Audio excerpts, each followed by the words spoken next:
Love this podcast? Support it and sponsor today. Simply head to AuscastNetwork.com for details. In a world where everyone says hello, they dare to say, g'day. Yeah, g'day. Yeah, g'day! Yeah, g'day. Yes. Good day. Yeah. G'day. G'day. Yeah. G'day. Yeah. Day. Yeah. Good day. Wow, wow. Yeah. good day. G'day. Hey. Yeah. G'day. Yeah. G'day, Tim. Yeah, g'day, Leon. Yeah. G'day, everyone. Yeah, g'day, everyone. Welcome to Yeah. G'day, the complete guide to Australia. Australia. Question mark? Question mark indeed. We can't be sure. This week we're coming to you as one reviewer put it, two lazy men who just make up facts about icons. I make up a lot of facts. I make up 20% of all facts and statistics I make up aren't real. I can imagine. Yeah. Oh, that was a big joke. Good on you, mate. Yeah, fuck. No, we got some more hate mail. Anyway. This is the way we go, isn't it? Yeah, we're getting pretty famous, you and I. What have you done with the fame? Not much. I'm storing it all up so that I can kind of freak out at some point, shave my head. Britney style. Yeah, I've gone more the Bob Geldof route. I tried to do Live Aid, but I'm not that famous yet. So I was kind of me with a guitar in a park. Right, yeah. Didn't go so well, but we really raised some funds for swamp hens. Yeah. Specifically. Well, they need it, so. Oh, swamp hens are doing a lot of work. Yeah.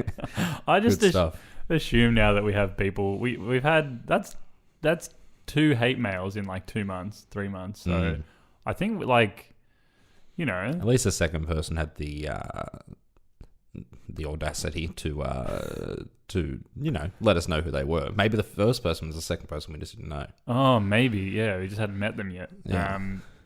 Block ham was strong, so most of you didn't even see it because I was sitting there, got the notification, I was like, whoop, that's gone. Yeah. Get rid of that. Nah, bloody good on him. And we'll make jokes about it till the end of time because we're 2 guys in a basement. What's the point? Yeah. And because we're lazy, it's just convenient. The end of time is next Thursday, so... Tim, recently, we did an episode on Fanny Durack. Yes. Fanny Durack, the person. Not on Fanny. No. Fanny's not an exclusively Australian thing. No, we own it. So we did it on Fanny Durack. Now, I am one for cyclical episodes that come around, that join, that finish each other off. Okay. Which is the reasoning. It has nothing to do with the news. It has nothing to do with what's going on in the world right now. It's just that reason. Yeah. So we did Fanny Durack. This week, we're doing Dick Smith. Ah, I see the cycle. It took me a second to see the cycle. Because Durack and Smith are linked. They both mean opposite things, I believe. Yes. You've got your Durack and so we're doing Dick Smith. Yeah. Boys grow up with a Smith. Girls have a Durack. Everyone stop listening. Is supposedly old Dickie Boy's in trouble. What did he do? I actually don't know. Oh, I think he's just claiming bankruptcy. He's blaming Aldi. Actually, I did hear that. Yeah. So we've talked about Dick Smith a few times on the show. I've mentioned him here and there. And now is the time to get into the hard facts about him because I know little to nothing about him. Well, let me tell you about... Fill me in. About Dick. His real name, Richard Harold Smith. Harold? Interesting. Dick Harry Smith. Dick has, yeah. As Dick Smith. Yeah. He was born on the 18th of March, 1944. For those who don't know, he's an Australian entrepreneur, businessman, which I think is the same thing. So he's an entrepreneur. He's a free thinker. He's a businessman. Record-breaking aviator. What? It means he breaks a lot of aviator sunglasses, I think. Philanthropist and political activist. The last one is very obvious if you've lived in Australia for any extended period of time. Oh, yeah. How old does that make him? 70? 44 would make him 74? Man's old as time itself. Yeah, 73 or 74. He is founder of Dick Smith Electronics, Dick Smith Foods. This is one I didn't know he founded, Australian Geographic. Did you know that? Shit, I like that shot. Yeah, he founded Australian Geographic. Damn, I didn't Dick. know that. He was selected as the Australian of the Year in 1986. Media production company he founded recently in 2010, Smith and Nash, has a T on the end for some reason. What the hell do they produce? Intention of producing films about global issues. Oh, I can't wait for Dick Smith to do his Inconvenient Truth. I don't really know what that means. 2015, he was awarded Companion of the Order of Australia, and he's a fellow of the Committee for Skeptical Inquiry, which I think means he might have some interests in the occult, but skeptically. Yeah, I'm skeptic about it. I've sacrificed some lambs, but I'm skeptic. Yeah, no, he doesn't. Ooh. He doesn't completely believe there's ghosts there, but he's interested in the concept of it. So good I on wouldn't him. say no if they asked me over. As long as they're Australian ghosts. So Smith's father was a salesman and sometimes manager at an Angus and Robertson bookstore. That's an Australian bookstore, I believe. Oh, we'll have to do an episode on them and the fact they all I closed think down. they're Australian. Yes, they don't exist anymore, I don't think. His dad was a business owner, an entrepreneur, a free thinker. So his dad started a business that failed when Dick was only 17. His mum was a housewife. His maternal grandfather... Housewife, yes. It was a different time. They said words differently. His maternal grandfather was a pictorialist photographer by the name of Harold, French last name that I cannot say, Casnu.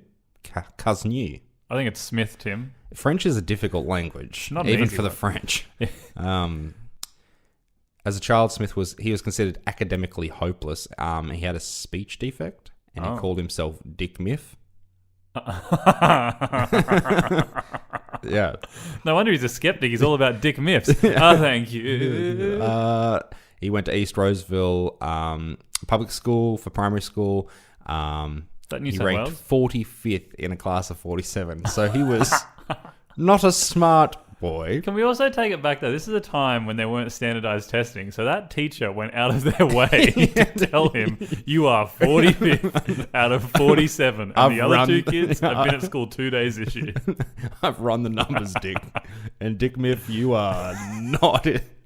You're not in the top 43, let me tell you that much, buddy. Dick, I used my abacus to add up all the grades. It took me 2 years, and you are 45th. Oh, dear. He went to North Sydney Technical High School. Okay. And after 3 years of French, it specifies French, he only managed 7% on an intermediate certificate examination. He got 7% after 3 years of studying French. Again, there weren't even percentages back then, but his teacher went out of the way. And he got his leaving certificate in 1961. He was in the Scouts. Of course he was. Of course he was in the fucking Scouts. Yeah. No one has ever been more in the Scouts than Dick Smith. Nobody. Not a single person. I think he was the Scouts for much of the 50s and 60s. He is the Scouts. Yeah. He got his amateur radio license at the age of 17. Should we get one of those? Yeah, I don't really know what that means. Anyway, and then in his early 20s, he worked as a taxi radio repair technician for several years, which brings us to the beginning of Dick Smith Electronics. Oh, yeah. I was going to say, what does that lead to? Of course. Dick Smith Electronics actually started out as Dick Smith Car Radios. Mm. So in 1968, he invested 610 Australian dollars. Wow. That's a small fortune for someone. That's, with him and his fiancée Pip, in a small taxi radio repair business in Neutral Bay, which is a suburb of Sydney. Then later expanded the car radio business at Gore Hill. I think he called himself Car Radio Nut. He's got an interesting flair for marketing. Well, the writing skills of someone who is 45th in their class are really showing. Yeah. But anyway, during the late 1970s, through the sales of radios and also personal computers, because I think Dick Smith were pretty big on... Lappy tops? Well, yeah, just bringing personal PCs. computers into Australia in general. They expanded rapidly, and by 1978, they had made $17 million in annual sales. That's pretty moving. So it kind of came out of nowhere. 610 Like bucks it came out of nowhere, yeah. got you to 17 mil. Yeah. Be stoked on that. Yeah. So he expanded into Asia in 1978. 1982, it was bought by Woolworths for $25 million. In when? 1982. Oh, okay. Dick Smith Electronics, yeah. So it still exists. You don't really see many of the stores anymore. No. They're mostly in rural. They shut down. They don't exist at all? No, remember there was massive. It was last year, the year before. There was a massive closing down, and they were selling everything, including the hangings for the wall. Yeah, I remember But that now, actually. it is now owned by Kogan, Kogan. which I found out because I was on the Kogan website and then looking at a certain charger, and then made my way somehow to the Dick Smith Electronics website and was looking at a Kogan charger with all the same details, and I was like, so this is just a different skin on the same website. Right, okay. So I think they must have bought out their website for some reason. Although you So said they're they still expand into Asia, so Yeah. Right. So that's good. but no, so don't go down the road to Dick Smith, Tim, because they're not there. No. So in 86, he founded Australian Geographic, I did not know that. which publishes number one, the Australian Geographic magazine, which is, for those who don't know, I thought it was actually owned by National Geographic. So did I. Because all of the font and lettering and the stylization of the published material is pretty much exactly the same. So Yeah. I'm surprised that shit hasn't been sued yet. But, yeah, but it wasn't. yeah, it It was wasn't. Dickie. So they started that. They also have stores now. So that's good. Australian Geographic stores. Yeah, they are very good. They have things like drones and fun lawn games and telescopes and Yeah. So apparently Dick Smith didn't actually want to go into that thing, but he has a friend who's a CEO rather, named Ike Bain. Ike Bain. That's an evil CEO's name if ever Yeah. I've heard one. Convinced him to do it. He sold that business to Fairfax Media in 1995 for $41 million. Damn, Dickie. So for a dude who got 7% on a French test after studying for 3 years, No one, and whose teacher went out of their way to let him know that he was the third dumbest person in a class of 47, he's doing pretty well for himself so far. I assume he doesn't do any deals with France though. He's like, I'll deal with every country, but not France. Yeah, I can't understand a fucking thing. I'm not they're going to saying. Mauritius. They Yeah. speak French over there. Not Yeah. going. Yeah. He's founded Dick Smith Foods, which is, I can actually remember Dick Smith Foods coming Yeah. in. Yeah.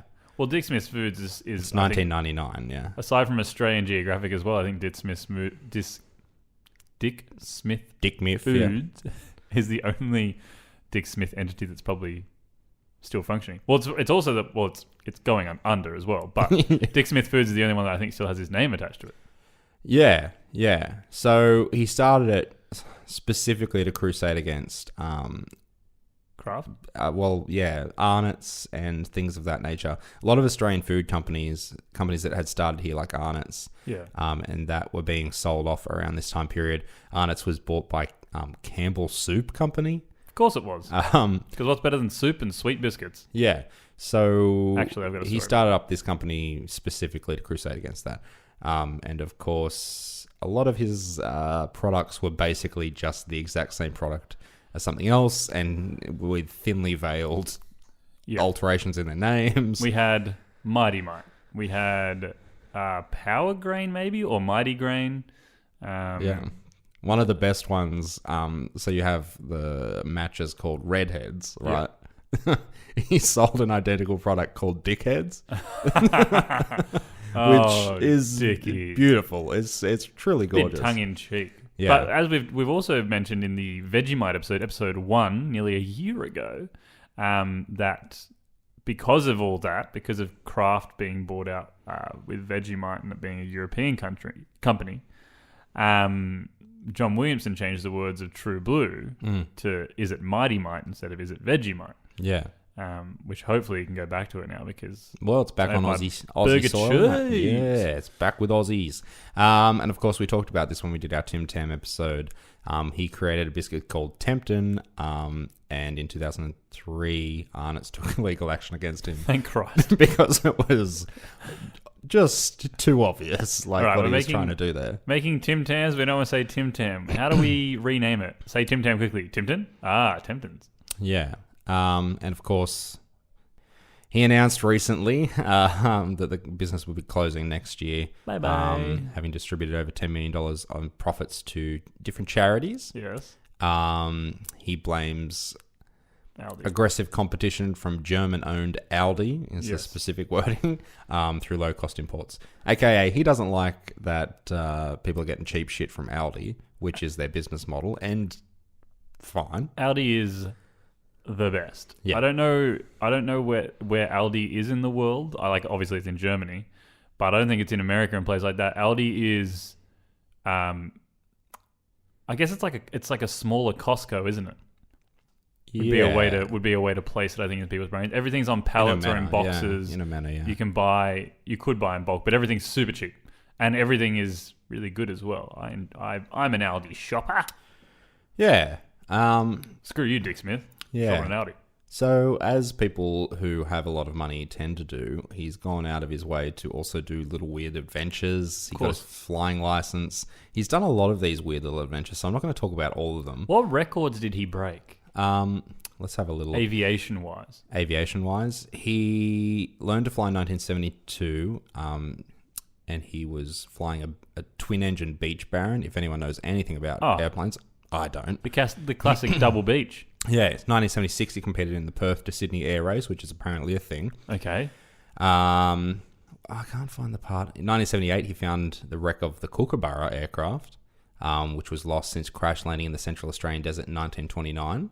Wow, that's... Which is kind of cool. Maybe we need to actually look further into that. Here we go. In 1982, this is the record. Okay. 1982/83, he successfully completed the first solo helicopter flight around the world. Around the world? Around the world. So he began in Fort Worth in Texas on the 5th of August 1982 in a Bell Jet Ranger 206B. Oh, classic. Once again, I don't know what that is. Nothing beats an Apache helicopter. August 19th, he arrived at Balmoral Castle in the United Kingdom, where he met Prince Charles. He then flew to London, and then flight started in London on the 13th of September and finished in Sydney on the 3rd of October. And then in May, he started the final part of the flight and obviously went back to Fort Worth. That's so it ends on the 22nd of July, 83. So it's a pretty long time as well. I don't know about this helicopter specifically, but helicopters are small. Also, I don't know what the range is on a helicopter, so I feel like flying from a country to a country would be a lot for a helicopter to take. Yeah. Although I guess helicopters get to war countries. Yeah, it depends how big. This is the problem. We don't know anything about helicopters. We know so I can't zero about helicopters. Tell you if he Let's assume it's a big helicopter with lots of power. Yeah. You said jet somewhere, so it might have those jet engines on it to really give it a push. Yes. He was also the second person to fly over Mount Everest in October 1991. That sounds like poor planning.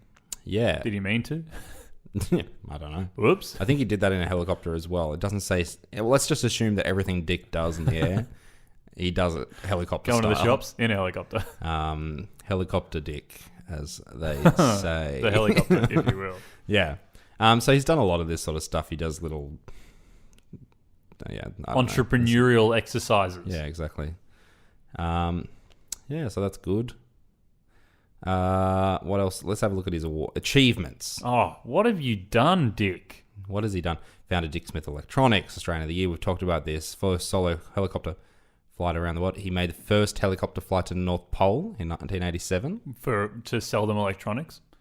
What? To sell the North Pole electronics. I'd say so. Santa need a new computer. He must have been striking up a supply deal with Santa. Yeah, makes sense. That's why he's got used to sell remote control cars and things. Yeah.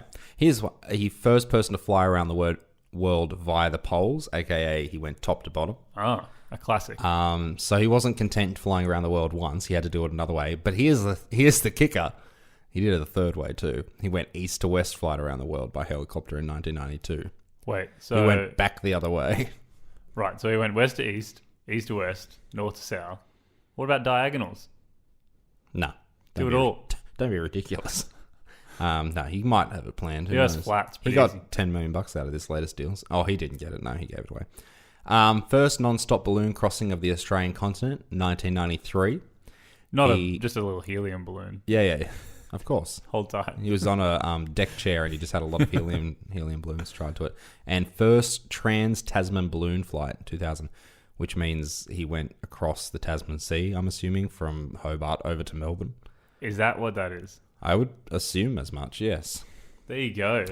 Um, Man spends a lot of time in the air. Yes. Someone who's all about yes. Australian made. He also donates stuff. a lot of money, and every now and then he'll pop up with different political movements. He's pretty aggressive with his politics from what I've seen on the news. Yes, he has in recent years made comments that have been interpreted as racially insensitive. I would agree. Yes, not great. He also... Now, the man's got a lot of money. Oh, Lots of. clearly. Obviously not heaps. He's going into bankruptcy, but maybe that's a tactical move. Business. I don't understand it. Yeah, he doesn't understand French, so you guys have something in common. He has some of the oldest glasses Oh yeah, available. yeah. I don't know where he got them from, He purchased them exclusively from other people's grandfathers, I think. but they've come back into fashion. Like they're those big aviator-esque ones. That's true. Hipsters are wearing them. And so now they're back. So Dick's probably going to start wearing smaller glasses because he doesn't want to be too hip. But like, there was a good period of time there. Would have been really hard to find those. Yeah. He's always sported a haircut similar to an elderly woman named Diane at the Country Women's Association as Yeah. well. Like Short with a fringe. it's flat but it's zhuzhed. You know what I'm saying? It's got a bit of fluff to it. Yes. Interesting man. He's a man that we are aware of. Yes. Um, he's done some good things. Yeah, and he does done a lot of He's charity done work. some interesting things. And he has done a lot in terms of, even though it's veiled by racism, pushing the Australian-made products. Yes. His Nutri-Grain was yum, Okay. which That's was fine. either Power Grain or Mighty Grain. I can't imagine that his Vegemite was any better than Vegemite.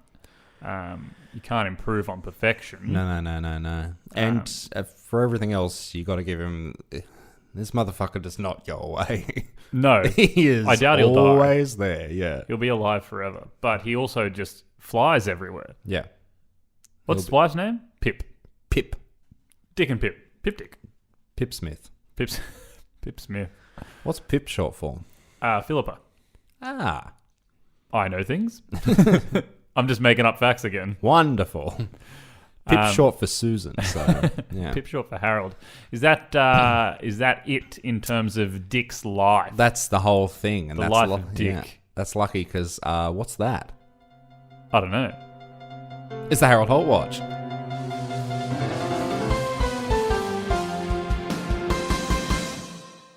You were so chuffed with yourself yes. for getting it. But also you asked the question and then you forgot that you had to follow up. Yeah. I'm not a smart man. Harold Harold. Holt Watch. I've got one here. Do you? Yeah. Where are you, Harold? Where is he? I'll read this to you. Hi, Tim and Leon. Long-time living person, first-time listener and writer to your podcast. Interesting way of putting it. Absolutely loving the show so far. Started listening on the trip to San Diego Comic-Con recently, and now I'm obsessed. Actually wanted to talk about San Diego Comic-Con. There was some awesome cosplays there, but one really stood out. A man, older in appearance, was wearing a wetsuit, including a wetsuit hat, and carrying around a fish, which he kissed a lot. He also spoke with a ludicrous Aussie accent. I didn't get it at first, but I did some quick Googling and found it was a Harold Holt cosplay. Oh, nice. I approached the man and said, "Wow, great Harold Holt cosplay." To which he responded, "Cosplay?" before turning around and walking out the nearest door. I was startled, but quickly followed. When I went out the door myself, he had disappeared into thin air. Wanted to let you know, hope this gets read on the show. That'd make me go, whoa. Thanks, guys. Jamie. Bit of a poet there. Jamie, was it? Yeah, Jamie. Is there water in San Diego? Is there water near San Diego Comic-Con? Did he jump in the water and swim away? I'm going to level with you. I don't really know much about San Diego. Well, no, why would you? You didn't write it. No. Jamie wrote it. Yeah, Jamie did. So I'm just thinking about, because at Melbourne Comic-Con, right, the convention center, there's water right there. So True. if Hazza was there, True. jump in the water. Yeah. Interesting. So He's getting a bit... this man was confused about the concept of cosplay. Yeah, he's getting a bit... he's getting a bit out there. Like, he's getting pretty just, like, straight up, like, hello, I'm here. Like, Yeah. dressed in my costume. And But the way he is with that story, I don't know if he's being bold or if he's got dementia. I wouldn't diagnose a man. Yeah. I would say he could just be confused. He could be. But, right. San Diego. Bit far from home, mate. Oh, well, good on him. He travels the world more than Dick Smith. Yes. Well, no. Maybe Dick Smith has been transporting Harold around the world in his helicopter trips. It would explain his unnecessary helicopter trips. Yeah. Why are you on the North Pole? No reason. Yeah. Just taking all Harold for a trip. Harold, it's my middle name. Yeah. Richard Harold. Richard Dick Harold. Right. Well, there you go. Bit of Harold, bit of Dick, bit of fun. Yeah. I feel full of Dick after that episode myself. Yeah, I bet. We didn't do too many Dick jokes, did we? No. We shafted them all. Don't.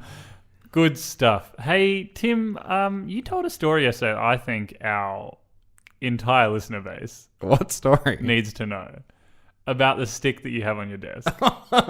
I think that's a very important story. Because as you all know, I've known Tim for like 7 years or some shit now. And he tells me nothing.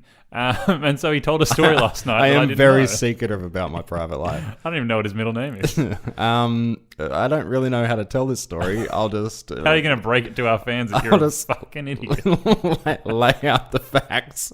So I was walking to the tram early. Oh, this would be 3 to 4 months ago now, I guess. And across my path as I was walking, just at the corner near my house, was sitting a stick. And the stick was in the shape of a T, a little T.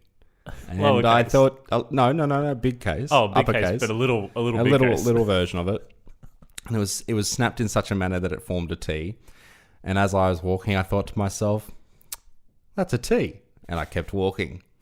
And then I thought to myself, I should go back and get that. So then I did.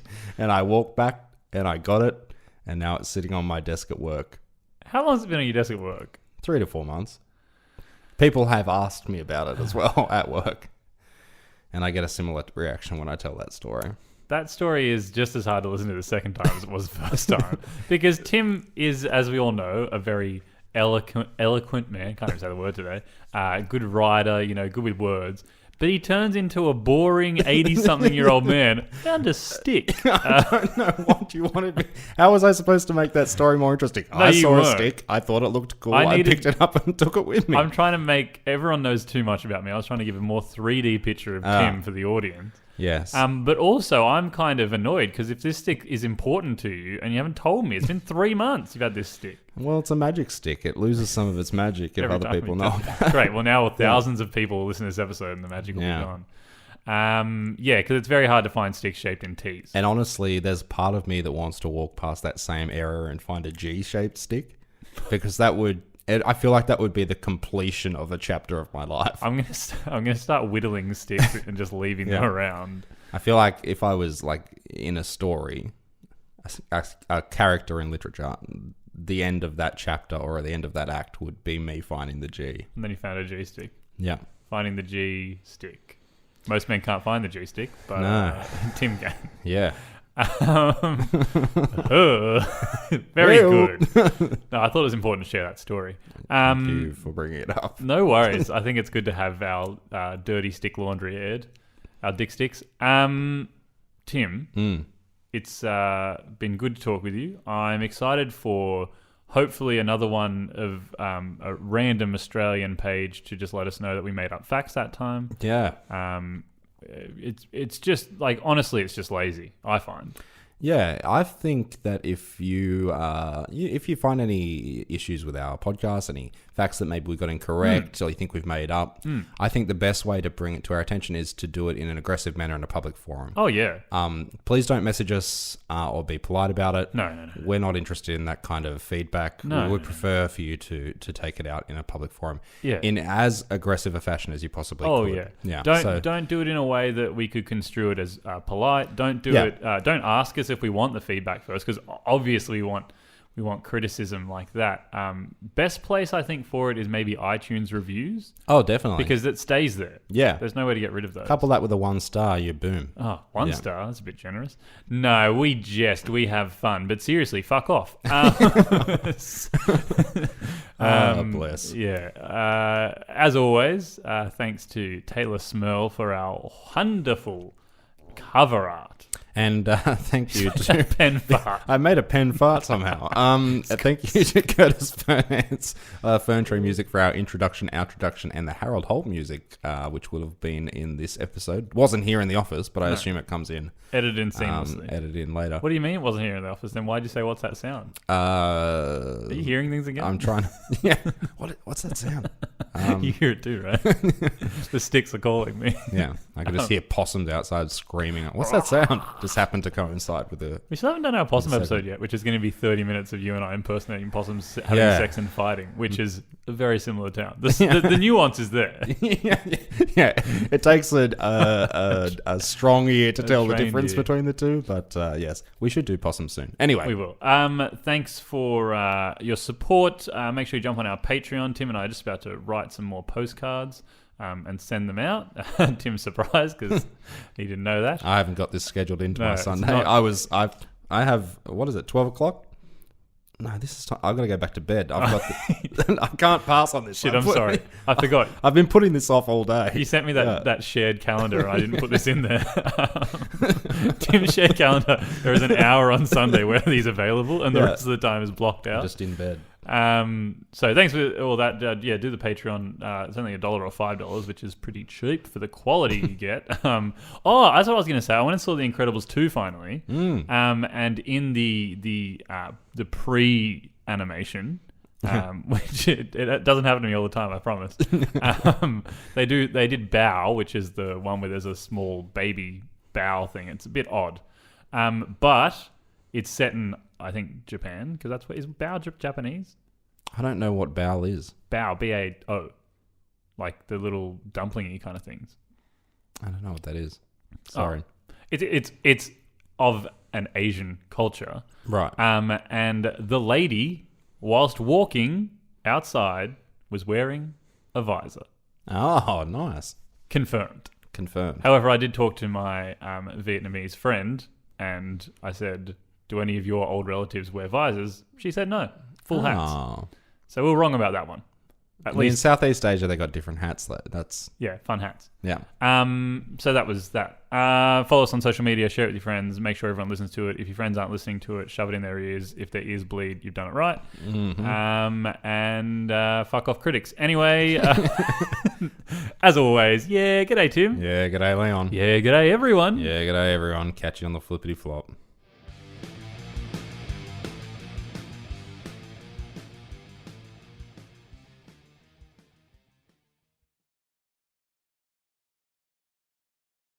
Love this podcast? Support it and sponsor today. Simply head to AuscastNetwork.com for details.